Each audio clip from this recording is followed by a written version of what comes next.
Hello everyone, welcome to another Art with Mr. Hadley video lesson. Today's art lesson is called Drawing Foreground, Middle Ground, and Background. What do I mean by foreground, middle ground, and background? One way for me to describe what foreground, middle ground, and background mean is like this. I'm going to take these three objects here and I'm going to show them to you now.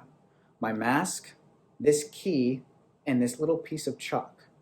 Now, I want you to look at the size of this chalk. Do you think the size of this chalk is smaller than the key? I think so too. The chalk is very small. Do you think this key is smaller than my face mask? I think so too. I think the face mask is the largest object out of these three, don't you think? The face mask is the biggest. Now what I'm going to do is I'm going to tape my face mask.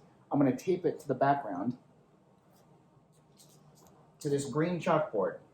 All right? That's the face mask. And we've already agreed the face mask is the largest of the three, right? But what happens when I go like this?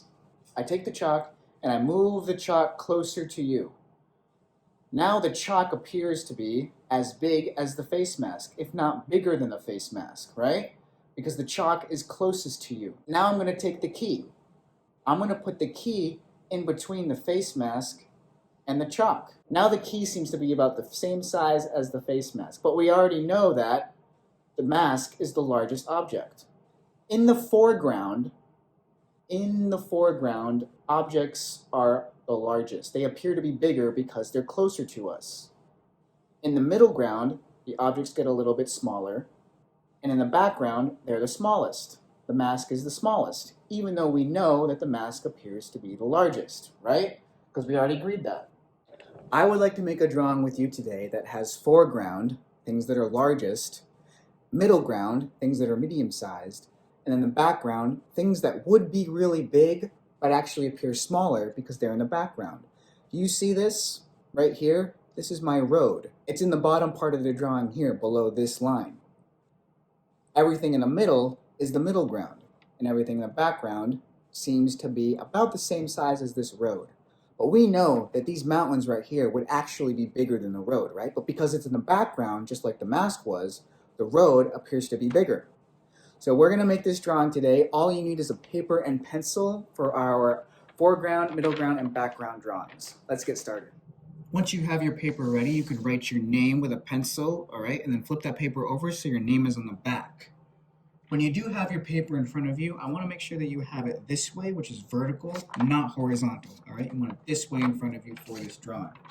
And we're actually going to draw the foreground of our drawing first. So this part here with the road, that big road that appears larger than everything else because it's in the foreground.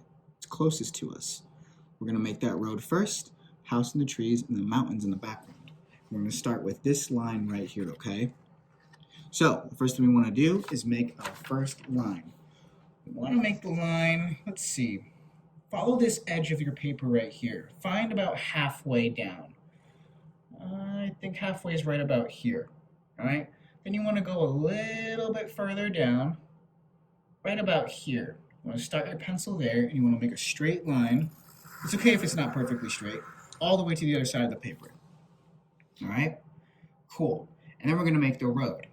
I'm going to put my pencil over here. I'm going to move my pencil along this line to right about here, and I'm going to make a curved line that goes right about there to the bottom edge of the paper.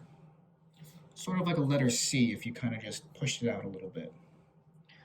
Next, what I'm going to do is I'm going to start my pencil right close to where I started that line here, right about there, and I'm actually going to make a curved line, and it's going to touch this corner of the paper, all right?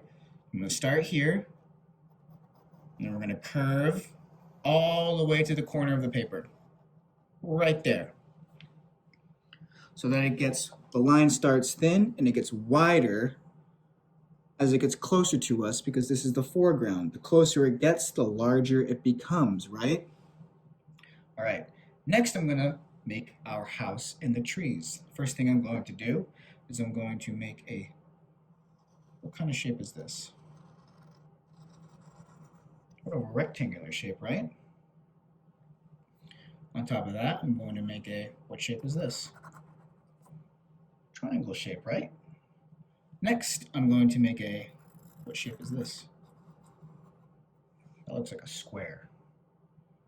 Next, I'm going to make a line that goes almost to the point where this line goes, meaning I bring this line across, almost goes just like this line here, but it stops right there, right? Stops just short of this line here. And then you make a line kind of diagonal down like that.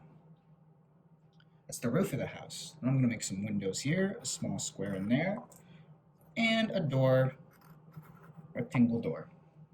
Good. Now I'm going to add 2 trees. One thin rectangle here, and a round shape for a tree. One thin rectangle up here, and a round shape for the tree. This is our middle ground, all right? It's starting to get smaller in the middle ground, right?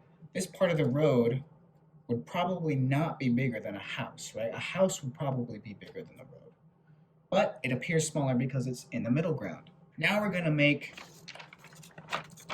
this line right here, and everything above this line is gonna be the background. So we have the foreground right now, the middle ground, almost, and then the background. We're going to make a line that goes just above the trees. Just above the trees. It almost touches the tree. That kind of looks like a balloon. Alright, so next what we're going to do is I'm going to put my pencil on this edge of the paper here. I'm going to make a curved line. Goes down like that. That's one mountain. Start my pencil here, and that's another mountain. That is our foreground, middle ground, and background drawing. If you would like, you can use colors to color this in. You can use colored pencils or crayon.